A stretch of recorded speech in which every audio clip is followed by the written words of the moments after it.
Prezidentin Garabogada sapar etmeni garaşlyar, awaza döwlet emeldarlaryna garaşýar. Azatlyk radiosynyň habarçylary we çeşmeleri awazadaky ýokary amatlykly mehmanhanalaryň hökümet agdarlarynyň din jalşyna taýýarlanýanyny habar berýärler. Munyň bilen baglykda çeşmeler awgust aýy üçin awaza ýollanmalan büdjet işgärleriniň ýollanmalarynyň köýjekdigini aýdýarlar. Bu aralykda prezident Serdar Berdimuhammedowyň Hadaryň kenaryna harby deňiz güýçlerine degişli harby gemleri gözden geçirmegini we Sewitde täze deskalaryň açylyş tabaralarına gatnaşmagyna garaşlýar. Prezidentin garaşlyan sapary bilen baglykda yerli edaralaryň büdjet işgärleri köpçülikliğin çäreleri çekilýär. Harby deňiz güýçlerine gulluk edýän eskerler we jemaat gulluklarynyň işgärleri harasaçylyk işlerine çekilýär. Türkmenistanyň hökümet agdarlaryna 1 awgust 1 sentýabr aralygynda diňe ýurdun çägine ýerleşýän şypaxanalarda şol sanly awazada arçmanly we ýyly suwda din jalmagy ruhsat berildi.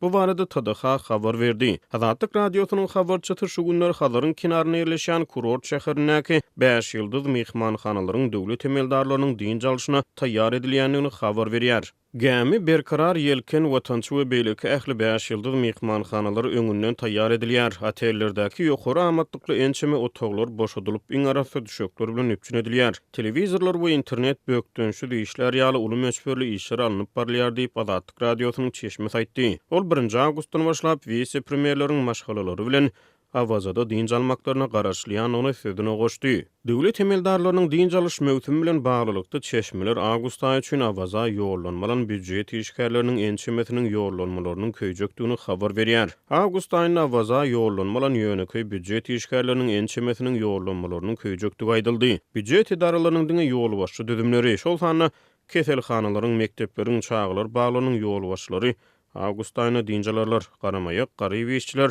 awaza goýberilmez diýip Azatlygyň çeşmesi habar berdi. Bu aralykda Azatlygyň çeşmeleri prezident Serdar Berdimuhammedowyň 2-3 awgustda Garabogad şäherine sapar edip Türkmenistanyň harby deňiz güýçlerine degişli täze harby gemleri gözden geçirmegini garaşlýanyny habar berdi. Şeýle-de çeşmeniň maglumatlaryna görä prezidentiň Sewitde täze binalaryň açylyş tabaralarına gatnaşmagyna garaşlýar. Ýatdasak Türkmen medeniýeti iýunda Ukrainanyň Altkom guruluşy kampaniýasy bilen Garabogad köl aýlagynyň üstünden avtomobil köprüsini gurmak barada ulalaşylanyny habar berdi. Köprüniň guruluşyna ýakyn wagtlarda başlap 2024-nji ýylyň tomtuny tamamlamak gözüňde tutulýar. Köprü Gazawstan terhedine çenli barýan Türkmenbaşy Garabogad avtomobil ýolunyň uguryna ýerleşýär. Gazawstan bilen ara çäkleşen terhed ýaky etrapda büdjet işgärleri prezidentiň gatnaşak açylyş tabaralarına çekilýärler. Harby deňiz güýçleriniň eskerleri we jemaat gullugynyň işgärleri arasaçylyk işlerine, ýol kenarlaryny arasalamak işlerine çekilýärler diýip Azatlyk radiosynyň çeşmesi Sewitden maglumat berdi.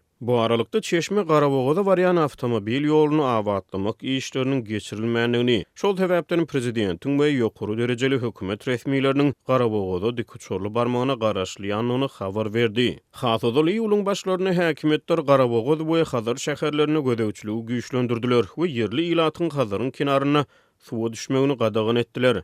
Şeýle-de Azatlygyň habarçylary we çeşmeleri ýylyň başlaryna prezidentiň ýakyn dogun garandaşlarynyň awaza din jalmagy baranyklaryny we munyň bilen baglykda Türkmenbaş şäheriniň yerli ilatynyň gündelik durmuşyna bökdönçlikleriň döränligini habar berdiler. Türkmen medeniýeti prezidentiň Sewitde mulaşyryan saparlarynyň dowamyna yerli büdjet işgärleriniň köpçülik çärelerine mejburi çekilmegi we Sewit ýaşaýjylarynyň gündelik durmuşyna döreýän amatsızlyklary barada habar bermeýär.